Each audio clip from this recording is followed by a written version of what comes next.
हरे कृष्णा। सारे भक्तों को इस कार्यक्रम में स्वागत है। Welcome to all the devotees for this programme. इस कार्यक्रम को एक प्रार्थना से शुरू करेंगे।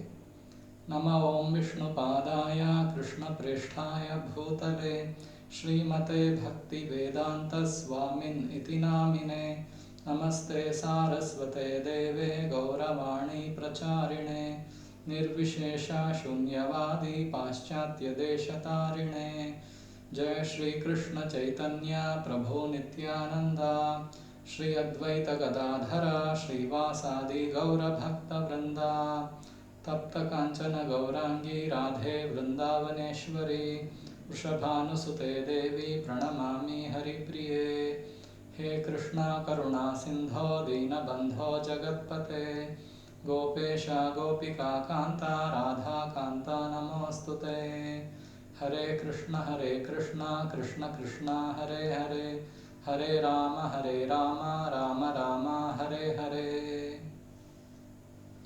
आज हम श्री कृष्ण को अच्युत क्यों कहा जाता है इसके बारे में समझने का प्रयास करेंगे। पिछले 2 सेशंस में हमने अच्युत इस नाम का अर्थ समझा था। एक अर्थ था कि अच्युत वे अपने दिव्य स्थान से कभी भी नीचे नहीं गिरते हैं, वे हर समय अपने ही दिव्य स्थिति श्री भगवान देवोत्तम परम पुरुष अपने आध्यात्मिक स्तर पे सदा रहते हैं। और जब भी वे इस भौतिक संसार में प्रकट होते हैं वे अपने दिव्य स्वरूप दिव्य स्थान को कभी भी नहीं भूलते हैं। दूसरा अर्थ था अच्युत वे अपने भक्तों के द्वारा छोटी सेवा को भी बहुत ही प्रसन्नता से स्वीकार करते हैं और अपने भक्तों को वे पुरस्कृत करते हैं। आज हम अच्युत इस नाम का एक और अर्थ कुछ उदाहरणों के माध्यम से समझने का प्रयास करेंगे। अच्युत इस नाम का एक और अर्थ है जो अपने भक्तों को रक्षण करने के लिए सदा तत्पर रहते हैं। जैसे भगवद गीता में श्री कृष्ण ने कहा है वे क्यों इस भौतिक दुनिया में अवतरित होते हैं। वे कहते हैं परित्राणाय साधूनां विनाशाय च दुष्कृतां धर्म संस्थापनार्थाय संभवामि युगे युगे। परित्राणाय साधूनां अपने भक्तों को उद्धार करने के लिए, विनाशाय च दुष्कृतां साथ ही साथ दुष्कृति असुरों की नाश करने के लिए, धर्म संस्थापनार्थाय धर्म की पुनः स्थापना करने के लिए, संभवामि युगे युगे हर युग में वे अनेक अवतार में आते हैं। तो जब अर्जुन कुरुक्षेत्र युद्ध भूमि में युद्ध कर रहा था, दुर्योधन ने भीष्मदेव से एक शिकायत की कि आप ठीक तरह से युद्ध नहीं कर रहे हैं, जितने आपकी क्षमता है। भीष्मदेव तो महान योद्धा थे। तो दुर्योधन ने देखा कि स्नेह के कारण भीष्म ठीक तरह से युद्ध नहीं कर रहे हैं और पांडवों को नहीं मार रहे हैं, क्योंकि उनके हृदय में पांडवों के प्रति ममकार है। तो दुर्योधन ने जाके शिकायत की कि आप ऐसे क्यों कर रहे हैं, आप तो पक्षपात कर रहे हैं, मेरी तरफ आप हैं मगर आप उनको ठीक तरह से नहीं मार रहे हैं, क्योंकि आप उनके प्रति आपके हृदय में ममकार है, स्नेह है। तो भीष्म को अपमानित हो गया। भीष्म ने इसको सुन के, क्योंकि भीष्म क्षत्रिय है, अगर कोई इस तरह की शिकायत करेगा क्षत्रिय को तो उसको बहुत ही अपमान हो जाता है। तो भीष्म ने शपथ किया कि कल मैं इन सारे 5 पांडवों को मार दूंगा और इसके लिए मैं 5 तीर विशेष तीर तैयार करके दूंगा। तो भीष्मदेव ने 5 विशेष तीर तैयार किए और दुर्योधन ने उन 5 तीरों को अपने पास रखा और बोला कि मैं कल इन 5 तीरों को आपको दूंगा। ये श्री कृष्ण को पता चल गया, श्री कृष्ण तो देवोत्तम परम पुरुष है, वो परमात्मा है, सभी के हृदय में है, उनको पता है हर जगह में, हर व्यक्ति में क्या क्या हो रहा है। तो हम यहाँ देख सकते हैं कि ऐसे पांडवों को रक्षण करने के लिए श्री कृष्ण ने अर्जुन को दुर्योधन के पास भेजा। एक बार अर्जुन और पांडव दुर्योधन को बचाए थे। वन में दुर्योधन गंधर्वों से लड़ा था और गंधर्वों ने दुर्योधन को हरा दिया था। उस समय पांडवों ने दुर्योधन की रक्षा की और दुर्योधन उन्होंने प्रसन्नता से कुछ वर मांगने के लिए बोला था। तो अर्जुन ने बोला जब समय आएगा मैं पूछूंगा। तो कृष्ण ने अर्जुन को यह याद दिलाई कि तुम अब जाके वो 500 तीर मांग के लेके आ जाओ। तो रात के समय जब युद्ध सभी खत्म हो गया था, आपस में दोनों कैंप में आना जाना रहता था। तो अर्जुन दुर्योधन के कैंप में जाता है और जाके मिलता है। दुर्योधन बहुत प्रसन्नता से अर्जुन को स्वागत करता है। चाहे युद्ध के बिना भी मैं तुम्हें राज्य दे दूंगा, चाहे मांग लो। मगर अर्जुन ने बोला मुझे राज्य नहीं चाहिए, हम युद्ध करेंगे, मुझे वो 5 तीर दे दो जो भीष्म ने तैयार करके रखा है। तो दुर्योधन प्रसन्नता से वो 500 तीर दे दिया, क्योंकि उसने वचन दिया था कि जो भी तुम मांगोगे वो वर मैं दूंगा। तो अर्जुन ने बोला मैं अब वो वर मांगने आया हूँ, आपने जो बोला था, तो मुझे वो 500 तीर जो भीष्म देव ने तैयार की है वो मुझे चाहिए। तो दुर्योधन ने वो 500 तीर दे दिया। तो अगले दिन जब भीष्मदेव ने दुर्योधन से पूछा वो 500 तीर किधर है मुझे देना, तो दुर्योधन ने बताया कि वो 500 तीर अर्जुन आके लेके चले गया। तो भीष्मदेव को पता चल गया ये तो कृष्ण की ही काम है, कृष्ण को पता है और उसने अर्जुन को भेज के तीर ले ली है। तो भीष्मदेव ने शपथ किया कि मैं इन 500 पांडवों को आज मारूंगा, अर्जुन को मैं मारूंगा, और नहीं तो कृष्ण को अपने वचन तोड़ना पड़ेगा। कृष्ण ने वचन दिया था कि मैं इस युद्ध में कोई भी हथियार नहीं उठाऊंगा। तो श्री कृष्ण को अपने वचन तोड़ना पड़ेगा मुझे मारने के लिए, या मैं अर्जुन को मार दूंगा। और युद्ध इतने घनघोर से हो रहा था कि अगले क्षण भीष्म अर्जुन को मार सकते थे। तो उस क्षण तुरंत श्री कृष्ण रथ से कूद के रथ की जो टूटी हुई पहिया पड़ा था उसको लेके बहुत तेज गति से भीष्म को मारने के लिए गए। तो इसका स्मरण भीष्मदेव करते हैं जब वे तीरों की शैया पे लेटे थे। अर्जुन ने बहुत तीर मारी थी और भीष्मदेव को गिराया था। तीरों की वो शेष में शैया में वो गिर पड़े थे। तो जिस प्रकार श्री कृष्ण भीष्मदेव को मारने के लिए जैसे एक सिंह वन में हाथी को मारने के लिए भागता है, उसी प्रकार श्री कृष्ण सिंह जैसे हाथी जैसे जो भीष्म खड़ा था उसको मारने के लिए दौड़े थे। उस दृश्य को स्मरण करते हुए भीष्मदेव श्री कृष्ण की प्रार्थना करते हैं भागवतम में। तो वह प्रार्थना मैं पढ़ूंगा और इसको और समझने का प्रयास करेंगे। स्वनिगमं उपहाय स्वनिगमं अपहाय मत्प्रतिज्ञां ऋतम् अधिकर्तुम् अवप्लुतः रथस्थः धृतरथचरणः अभ्ययाचलद्गुः हरिः इव हन्तुम् इभं गत उत्तरीयः।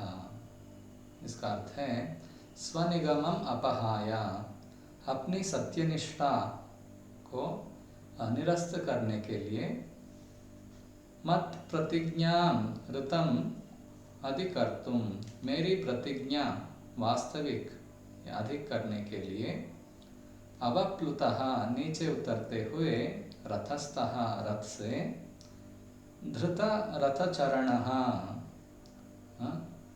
रथ के पहिए को ग्रहण करके अभ्यया चलदगुहु पृथ्वी को पददलित करते हुए तेजी से चले। हरिहि इव हंतुम इभम, हाथी को मारने के लिए सिंह सदृश। गता उत्तरीयः, एक और छोड़कर, उत्तर यानी अपने वो कपड़े, उत्तरीय ओढ़ने वाली वस्त्र दुपट्टा, उसको भी वो उन्होंने गिरा दिया और उनको उसको भी छोड़ के वे तेज गति से भागे। तो इसका अनुवाद है, मेरी इच्छा को पूरी करते हुए तथा अपनी प्रतिज्ञा तोड़कर वे रथ से नीचे उतर आए, उसका पहिया उठा लिया और तेजी से मेरी ओर दौड़े, जिस तरह कोई सिंह किसी हाथी को मारने के लिए दौड़ पड़ता है। इसमें उनका उत्तरीय वस्त्र भी रास्ते में गिर गया। तो यह सदृश्य है और इस विचार पे श्रील प्रभुपाद तात्पर्य में समझाते हैं। यद्यपि कुरुक्षेत्र का युद्ध सैन्य सिद्धांतों पर लड़ा गया था, लेकिन साथ ही साथ में खेल जैसी भावना भी थी, मानो वह दो मित्रों के बीच होने वाला युद्ध हो।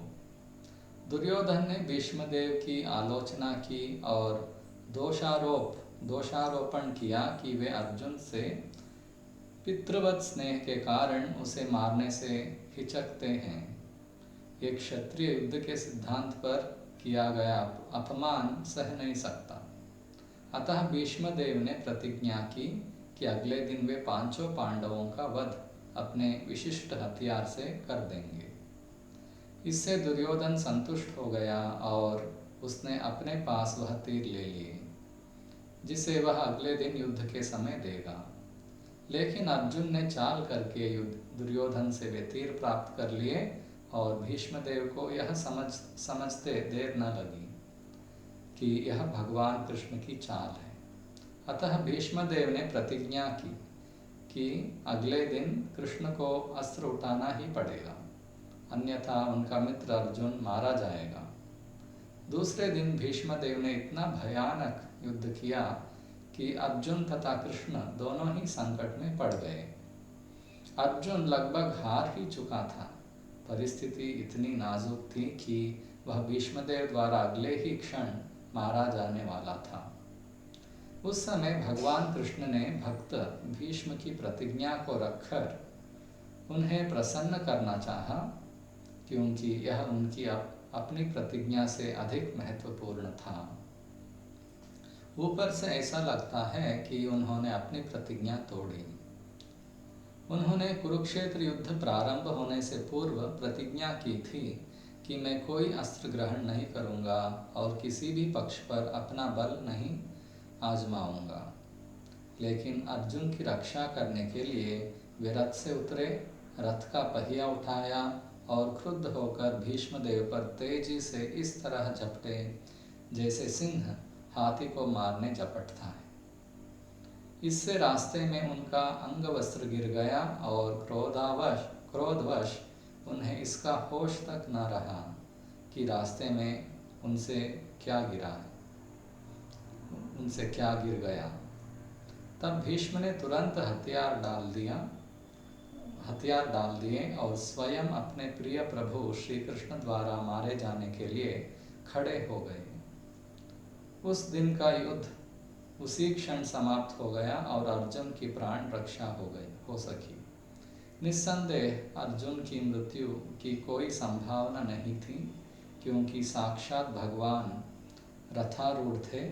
लेकिन चूंकि भीष्मदेव चाह रहे थे कि श्री कृष्ण अपने मित्र को बचाने के लिए हथियार उठाएं, अतएव भगवान ने ऐसी स्थिति उत्पन्न कर दी कि अर्जुन की मृत्यु सन्निकट जान पड़ी। वे भीष्मदेव के समक्ष यह दिखाने के लिए खड़े रहे कि भीष्म की प्रतिज्ञा पूरी हो गई और उन्होंने पहिया उठा लिया।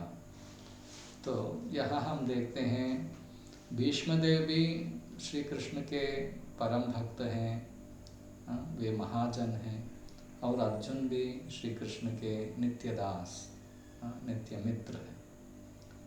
तो दोनों भक्त हैं। तो श्री कृष्ण कैसे दोनों को संतुष्ट किया। एक तरफ भीष्म ने यह शपथ ली कि मैं अर्जुन को या पांचों पांडवों को मारूंगा अगले दिन, या श्री कृष्ण को अपने वचन तोड़ के कुछ ना कुछ अस्त्र उठाना ही पड़ेगा।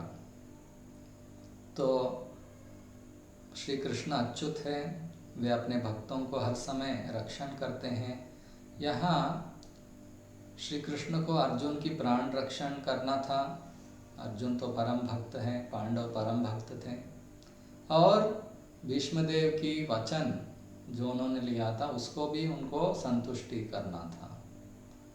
तो इस कारण श्री कृष्ण अपने ही वचन तोड़ने में झिझके नहीं, अपने ही वचन तोड़ने के लिए वे पीछे नहीं गए। तो उन्होंने एक रथ की पहिए उठा, रथ की पहिए तो हथियार नहीं था, फिर भी उन्होंने रथ की पहिए उठाकर अर्जुन को रक्षण करने के लिए वे भीष्म की तरफ एक सिंह जैसे हाथी को मारने झपटता है, इसी तरह तेजी से दौड़े, और उनके अंग वस्त्र भी गिर गया, मगर श्री कृष्ण को पता ही नहीं चला कि उनके अंग वस्त्र भी गिर गए रास्ते में।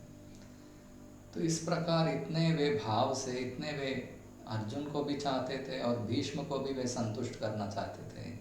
तो भक्त वत्सल अच्युत, भगवान अच्युत है, वे अपने भक्तों को संतुष्टि करने के लिए कुछ भी करने के लिए वे तैयार हैं। तो यह इस उदाहरण से हम समझ सकते हैं क्यों श्री कृष्ण को अच्युत कहा जाता है। श्री कृष्ण अपने भक्तों को इतना चाहते हैं, अपने भक्तों के प्रति वे इतना प्रेम करते हैं कि वे भक्तों को रक्षण करने के लिए, आपत्ति से कुछ भी करने के लिए वे तैयार हैं।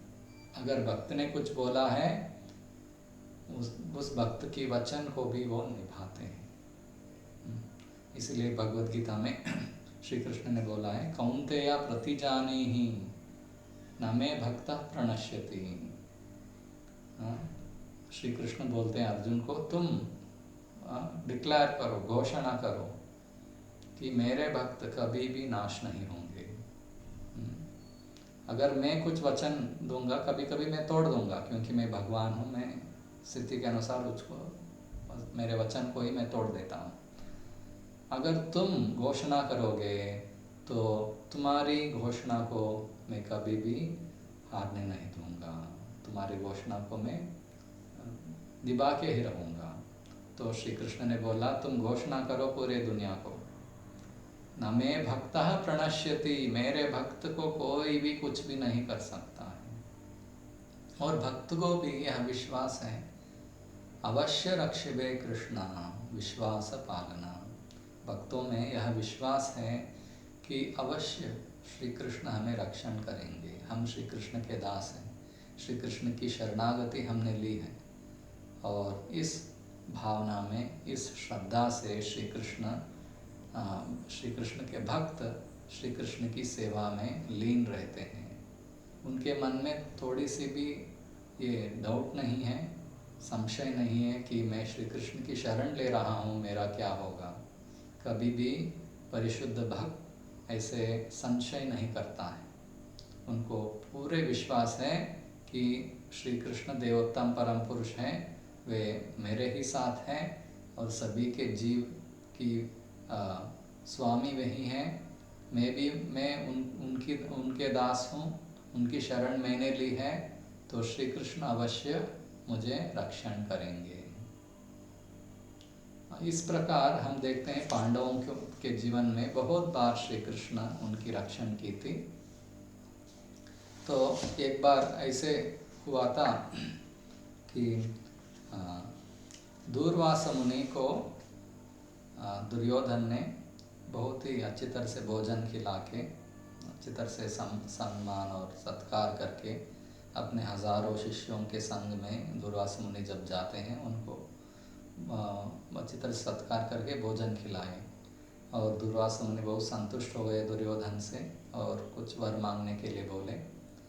तो दुर्योधन ने बोला, जब पांडव वनवास में थे तो उनको संकट में डालने के लिए दुर्योधन ने दुर्वास मुनि से बोला कि आप युधिष्ठिर महाराज के यहाँ जाइए भोजन करने के लिए, और आप तभी जाइए जब द्रौपदी अपने भोजन कर चुकी है, द्रौपदी के भोजन के बाद आप जाइए। इस प्रकार दुर्योधन ने दुर्वासा मुनि से निवेदन की।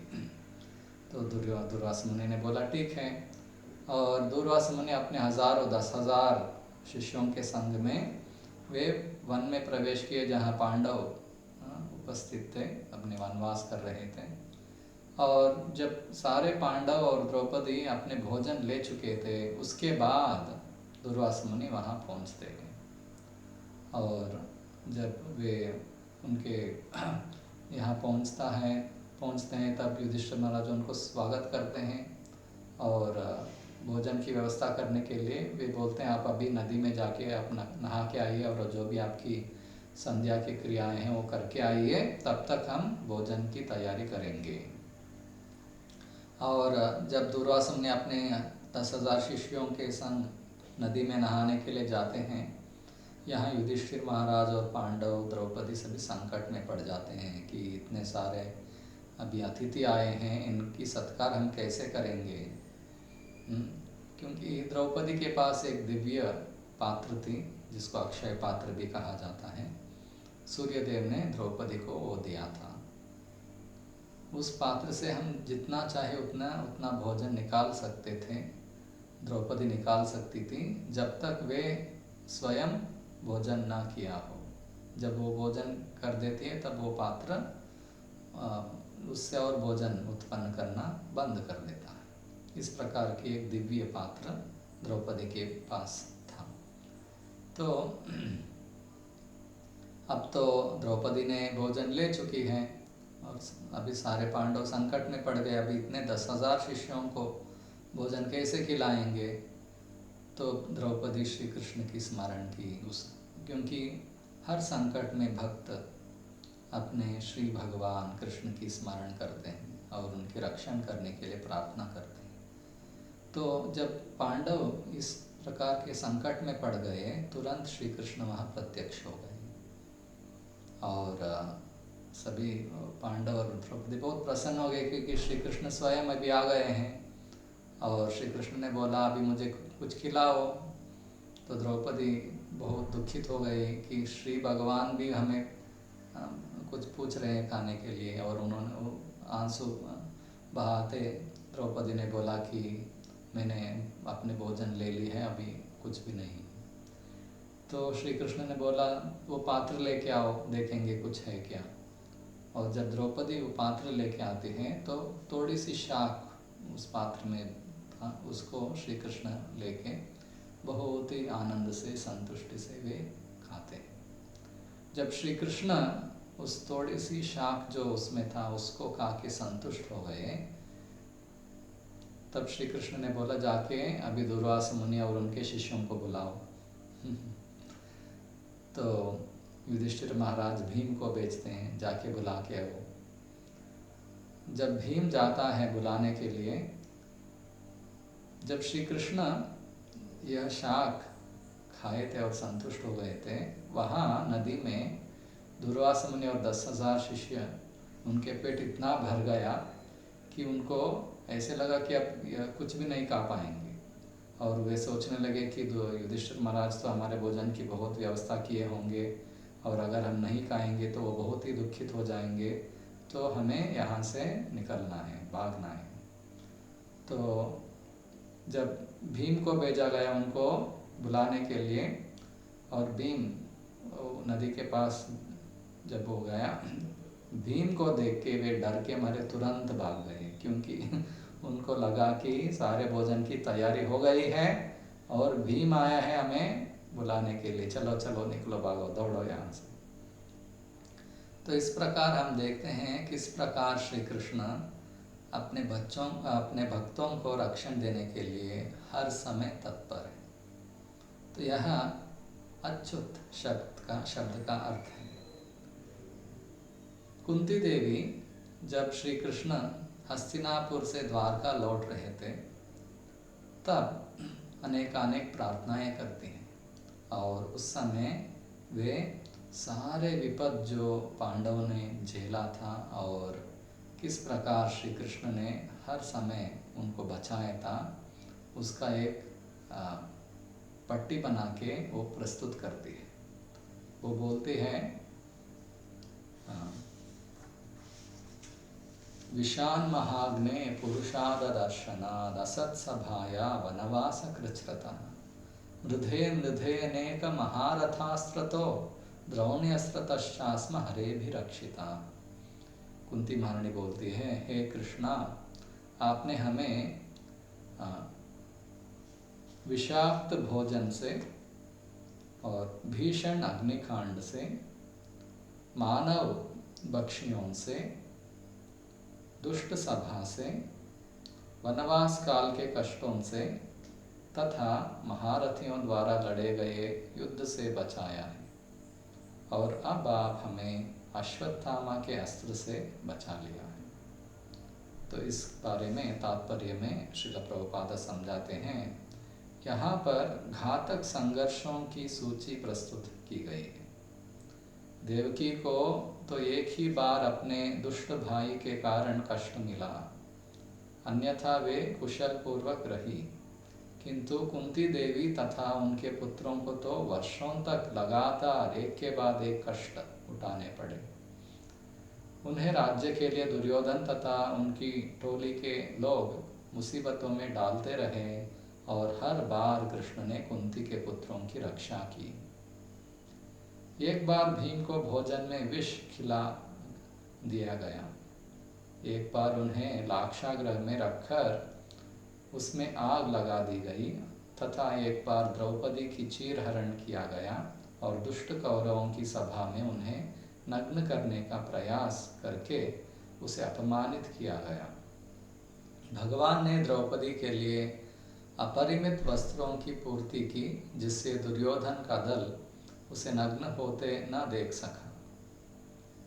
इसी प्रकार जब पांचों पांडव वनवास कर रहे थे, तो भीम को मनुष्य भक्षक राक्षस हिडिंब से लड़ना पड़ा, किंतु तब भी भगवान ने भीम की रक्षा की। यह खेल यही नहीं समाप्त हुआ। इन सब कष्टों के बाद कुरुक्षेत्र का महान युद्ध हुआ, और अर्जुन को द्रोण, भीष्म तथा कर्ण जैसे महाबली सेना नायकों का सामना करना पड़ा। और जब सब समाप्त हो गया, तो द्रोणाचार्य के पुत्र ने उत्तरा के गर्भस्थ शिशु को मारने के लिए ब्रह्मास्त्र छोड़ा।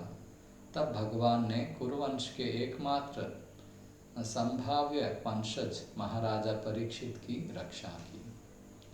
तो हम देख सकते हैं कि किस प्रकार अनेकानेक वर्ष पांडव इतने सारे कष्ट झेले, और हर बार श्री कृष्ण किसी न किसी तरह उनकी रक्षण की। और जब श्री कृष्ण सारे लीलाएं करके, सारे राक्षसों असुरों को संहार करके, अपनी लीलाओं को ख़त्म करके वे वापस भगवत धाम लौट जाते हैं, उस समय अर्जुन द्वारका गया था। और जब श्री कृष्ण चले जाते हैं वापस, वो हस्तिनापुर आता है और इस विषय को युधिष्ठिर महाराज को बोलता है कि अपने मित्र भी नहीं हैं, वे इस दुनिया को छोड़ के चले गए हैं। तो उस समय अर्जुन सारे जो श्री कृष्ण की रक्षण, श्री कृष्ण की स्नेह और ममकार जो श्री कृष्ण ने किया था अपने सारे पांडवों के प्रति, उसका स्मरण करते हुए वह समझाता है युधिष्ठिर महाराज को। वो बोलता है,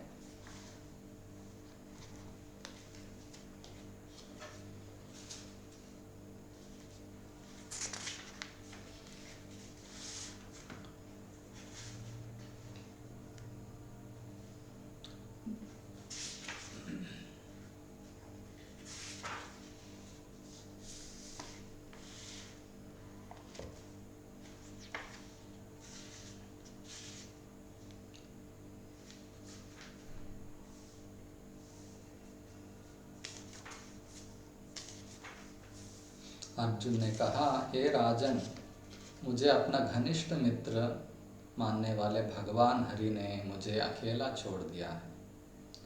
इस तरह मेरा प्रबल पराक्रम जो देवताओं तक को चकित करने वाला था अब मुझ में नहीं रह गया है। मैंने अभी अभी उन्हें खोया है जिनके क्षणमात्र वियोग से सारे ब्रह्मांड प्रतिकूल तथा शून्य हो जाएंगे। जिस तरह प्राण के बिना शरीर, उनकी कृपामयी शक्ति से ही मैं उन समस्त कामोन्मत्त राजकुमारों को परास्त कर सका जो राजा द्रुपद के महल में स्वयंवर के अवसर पर एकत्र हुए थे। अपने धनुष बाण से मैं मत्स्य लक्ष्य का भेदन कर सका और इस प्रकार द्रौपदी का पाणी ग्रहण कर सका। तो यहाँ हम देख सकते हैं कि अर्जुन की जो कुशलता थी वो भी श्री कृष्ण की ही कृपा से थी।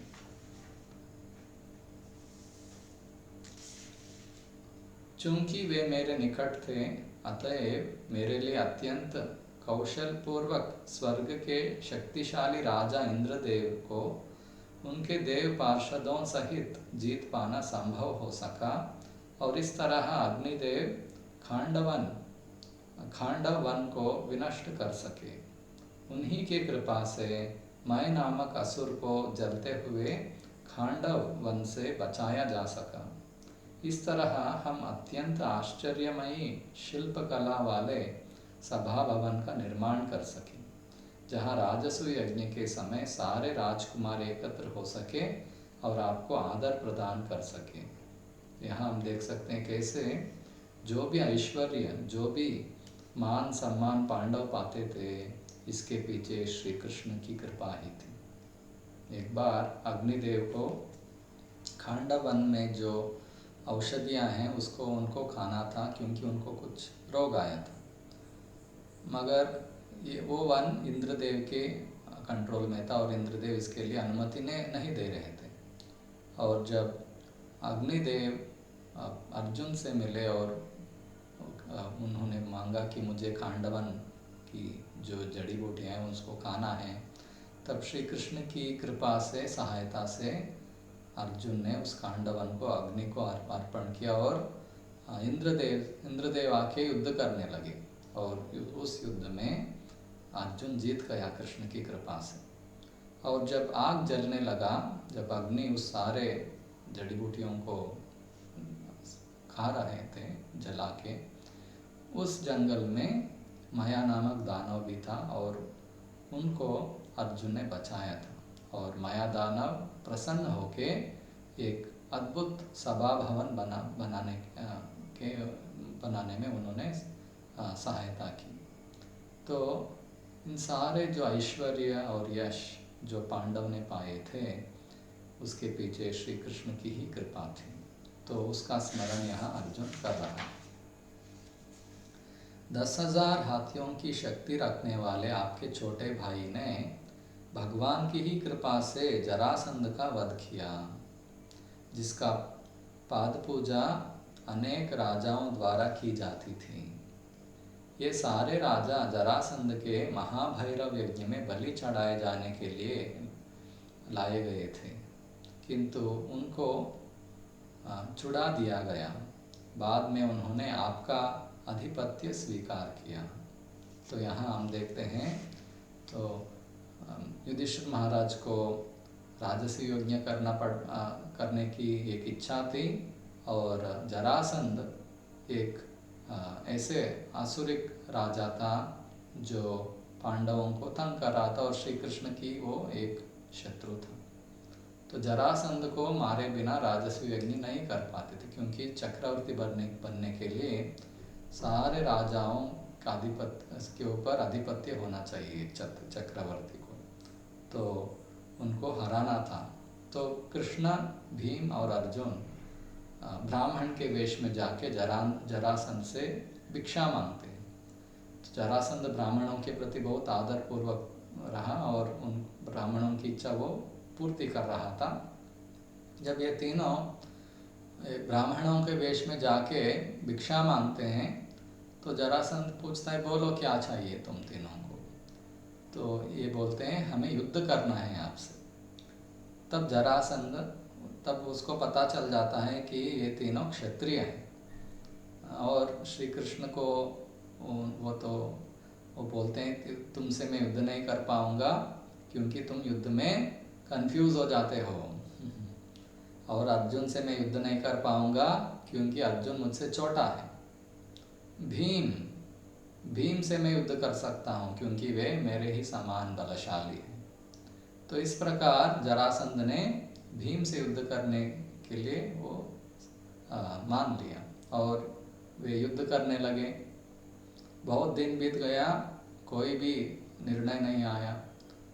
तो भीम ने कृष्ण से बोला कि मुझे लगता है मैं जरासंध को हरा नहीं पाऊंगा। तब अगले दिन श्री कृष्ण जरासंध को एक ट्रिक बताते हैं कि किस तरह जरासंध को मारना है। जरासंध की जन्म की एक विशेषता थी कि जब जरासंध का जन्म हुआ था उसका शरीर 2 भाग में गर्भ से निकल के आया था और उनके पिता ने मृत शरीर को देख के 2 भाग में वो जन्म लिया था, तो जंगल में उसको फेंक दिया गया। एक राक्षसी इस दोनों शरीर के भाग को ऐसे देख के दोनों को मिला दिया और वो बच्चा जीवित हो गया। तो इसको पुनः वो राक्षसी वो बच्चों को राजा को दे देती है और उस बच्चे को जरासंध नाम दिया जाता है। तो श्री कृष्ण भीष्म को भीम को समझाते हैं युद्ध करते समय एक छोटी सी स्टिक जो है उसको लेके उसको 2 भाग में करके दिखाते हैं कि तुम्हें दोनों पैरों को अलग करना है और पूरे शरीर को 2 भाग में अलग कर देना है। तो भीम समझ के एक पैर को अपने पैर से दबाया और दोनों हाथ से एक और पैर को खींच के जरासंध को 2 भाग में उसको निकाल दिया। इस प्रकार जरासंध का वध कर दिया। तो हम देखते हैं कि किस प्रकार श्री कृष्ण भीम की सहायता करते हैं युद्ध में। एक और हमने देखा कि अर्जुन को श्री कृष्ण ने भीष्म से बचाया था, भीष्म की तीरों से। अगले क्षण अर्जुन मरने वाला था। यहाँ हम देखते हैं जरासंध के संग में युद्ध करते समय भीम को भी श्री कृष्ण ने बचाया था। तो आगे हम देखते हैं, उन्होंने ही उन दुष्टों की पत्नियों के बाल खोल दिए जिन्होंने आपकी महारानी द्रौपदी की उस चोटी को खोलने का दुस्साहस किया था, जो महान राजसूय यज्ञ अनुष्ठान के अवसर पर सुंदर ढंग से सजाई तथा पवित्र की गई थी। उस समय वह अपनी आंखों में आंसू भरकर भगवान कृष्ण के चरणों पर गिर पड़ी थी। तो अर्जुन यहाँ वो स्मरण कर रहा है कि किस प्रकार द्रौपदी की अपमानित हुआ था उस सभा भवन में, और दुशासन द्रौपदी की बाल खींचकर द्रौपदी को उस भवन में लेके आए और उसको नग्न करने के लिए उसने प्रयत्न किया। तो इसके बदले में श्री कृष्ण ने दुशासन और उनके भाइयों के सारे पत्नियों को विधवा बना के अपने बाल को खोलने में विवश कर दिया।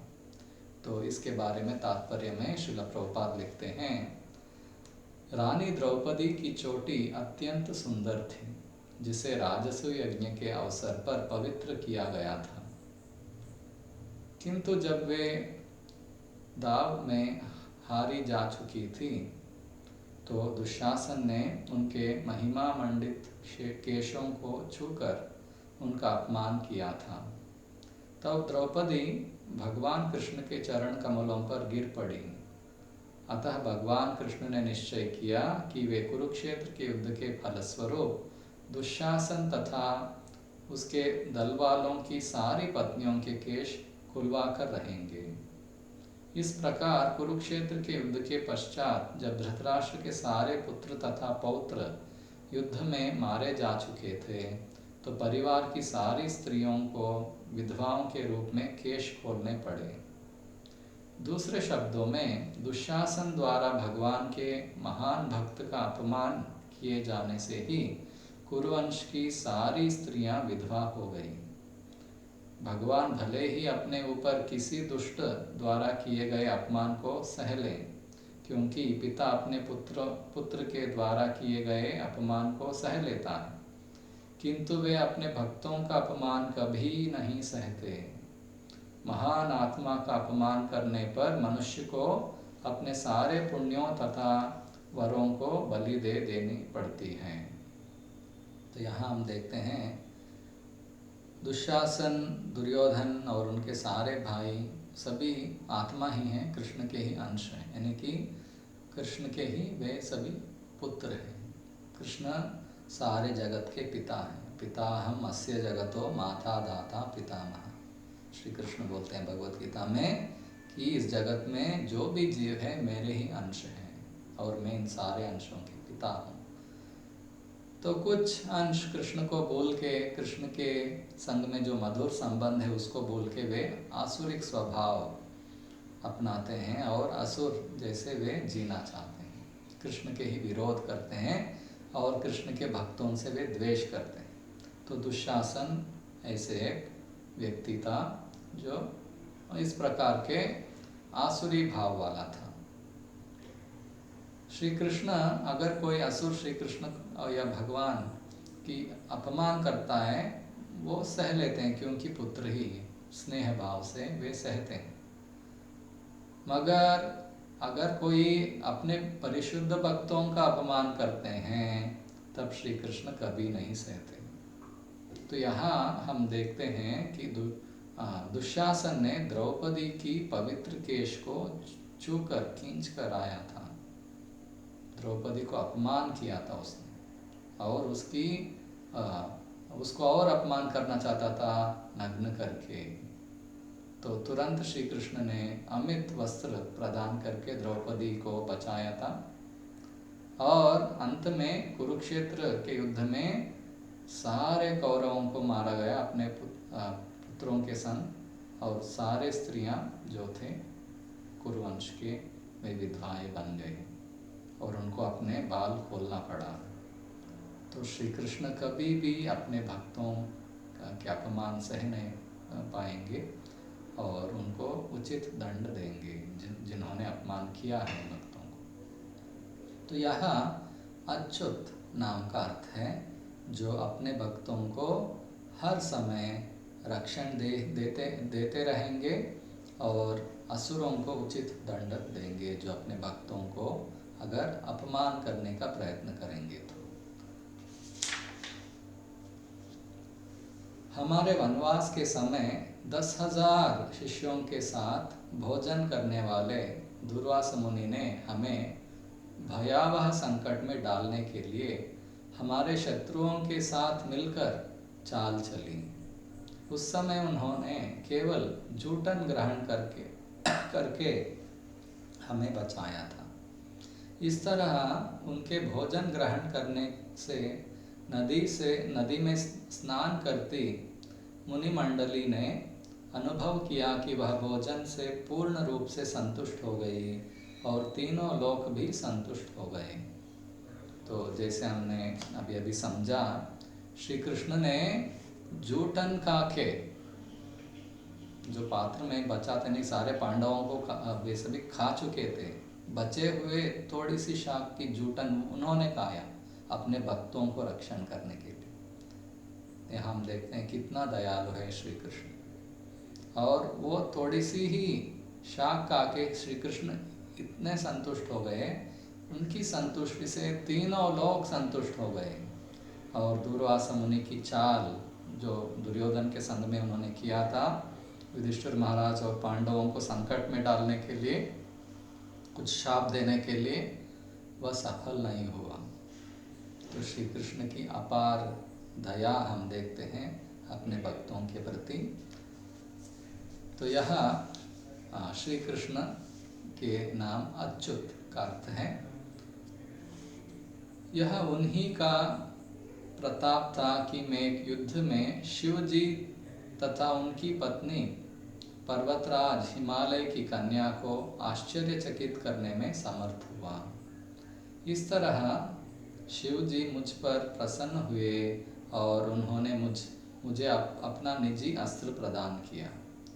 अन्य देवताओं ने भी मुझे अपने अपने अस्त्र भेंट किए और इसके अतिरिक्त मैं इस वर्तमान शरीर में स्वर्गलोक पहुंच सका, जहां मुझे आधे ऊंचे आसन पर बैठने दिया गया।